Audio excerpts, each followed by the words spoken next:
ಎಲ್ಲರಿಗೂ ನಮಸ್ಕಾರ. ನನ್ನ ಹೆಸರು ಪದ್ಮಾ ಶಮಂತ್ ಅಂತ ಅಂದು. ನಾನು ಭಾಗ 2 ವೀರಾಂಜನೇಯ ಸ್ವಾಮಿ ದೇವಸ್ಥಾನದಲ್ಲಿ ಇದೇ ವರ್ಷದಿಂದ ಅಂದ್ರೆ ಈಗ ಏಕಸಹಸ್ರದ ಕಂಠದಲ್ಲಿ ಪಾರಾಯಣ ಮಾಡಬೇಕು ಅಂತ ಅಂದಾಗಿಂದ ನಾನು ಶುರು ಮಾಡಿದ್ದೀನಿ. ಒಟ್ಟು ನಾನೊಂದು 77 ದಿನದಿಂದ ನಾನು ಈ ಪಾರಾಯಣನ ಕಂಟಿನ್ಯೂಸ್ ಆಗಿ ಮಾಡ್ಕೊಂಡು ಬಂದಿದ್ದೀನಿ.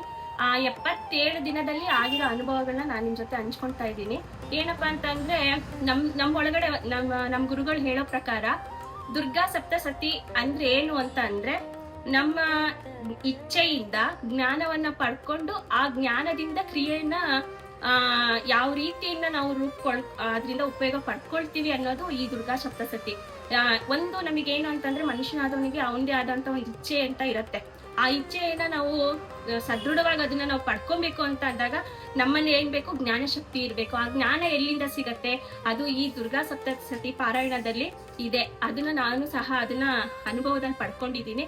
ಹಾಗಾಗಿ ನಾನು ಸಹ ನಿಮಗೆ ಹೇಳೋದೇನು ಅಂತಂದ್ರೆ, ಈ ದುರ್ಗಾ ಸಪ್ತಸತಿಯನ್ನ ಅಧ್ಯಯನವನ್ನ ನೀವು ಪಾರಾಯಣವನ್ನ ಶುರು ಮಾಡಾದ್ಮೇಲೆ ಅದ್ರ ಅನುಭವ ನಿಮಗೆ ಗೊತ್ತಾಗುತ್ತೆ. ನಮ್ಮೊಳಗಡೆ ಇರುವಂತ ಒಂದು ಪಾಸಿಟಿವ್ ಎನರ್ಜಿನ ಆ ತಾಯಿ ಹೇಗೆ ಅದನ್ನ ದ್ವಿಮುಖಗೊಳಿಸ್ತಾಳೆ ಅನ್ನೋದನ್ನ ಅದು ಓದಿದಾಗ ಮಾತ್ರ ಗೊತ್ತಾಗುವಂಥದ್ದು.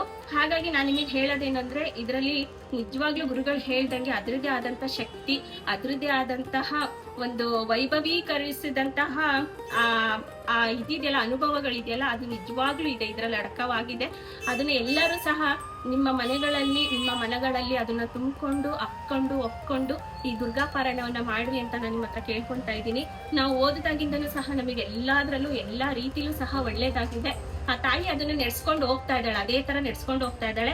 ಹಾಗಾಗಿ ಇದೇ ಡಿಸೆಂಬರ್ 22, 23 ಸೋಮವಾರ ಮತ್ತು ಮಂಗಳವಾರ ಸತತವಾಗಿ 24 ಗಂಟೆಗಳ ಶ್ರೀ ದುರ್ಗಾ ಸಪ್ತಸತಿ ಪಾರಾಯಣವನ್ನ ಗಾಯತ್ರಿ ಮಾಂಗಲ್ಯ ಮಂದಿರದಲ್ಲಿ ಹಮ್ಮಿಕೊಂಡಿದೀವಿ. ದಯಮಾಡಿ ಎಲ್ಲರೂ ಸಹ ನಿಮಗೆ ಗೊತ್ತಿರೋರು, ಅಕ್ಕ ತಂಗಿಯವರು, ನಿಮ್ಮ ಪ್ರೀತಿ ಪಾತ್ರರು ಯಾರ್ಯಾರಿದ್ದಾರೆ ಅವ್ರನ್ನೆಲ್ಲಾನು ಕರ್ಕೊಂಡ್ಬಂದು ದೇವಿ ಕೃಪೆಗೆ ಪಾತ್ರರಾಗಿ